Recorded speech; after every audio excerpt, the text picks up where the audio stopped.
Now, there's a parliamentary report out on leaseholds, and, well, they're saying it's all very unfair on the leaseholder. Yeah, incredibly unfair. I mean, these things like these ground rents. If you get a ground rent, if you're buying, particularly this has been happening on the Help to Buy scheme, if you buy a house for ground rent, those ground rents can soar over a number of years. They can double in some cases.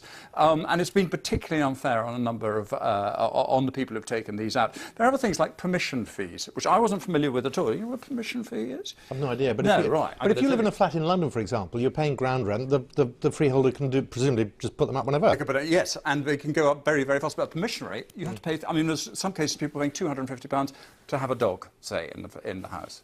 Really? Yeah. Let's get a little bit more on this, because we can talk to Mark Heyward, who's Chief Executive of the National Association of Estate Agents. This is extraordinarily unfair, and this is what the committee has been saying. Absolutely, and the research that we conducted last year shows just how appalling and far-reaching this is, with ground rents, as you say, doubling every 5 years and continuing to double. Additional charges for alterations. We've got instances of where to put up a blind in your kitchen will cost you £180. To put up a conservatory, even this is not the cost of constructing it, is £3,000. So it's iniquitous.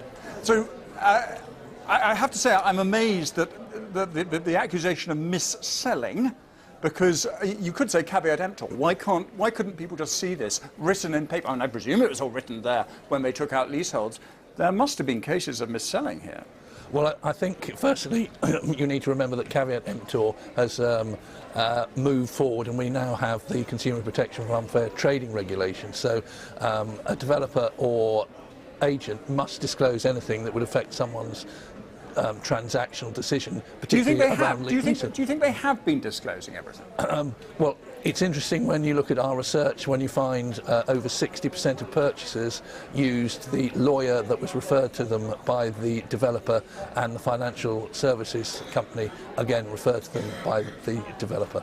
This is a stitch-up, isn't it? It certainly needs looking at, and the report recommends that the Competition and Markets Authority takes a long and hard look at it. OK, we're going to leave it there. Thank you very much indeed for joining us. It's Mark Heyward. Don't worry, I've just looked it up. Caveat emptor means buyer beware. Oh, sorry, and stitch-up? Well, anyway, we'll let our lawyers have a look at that one, shall we?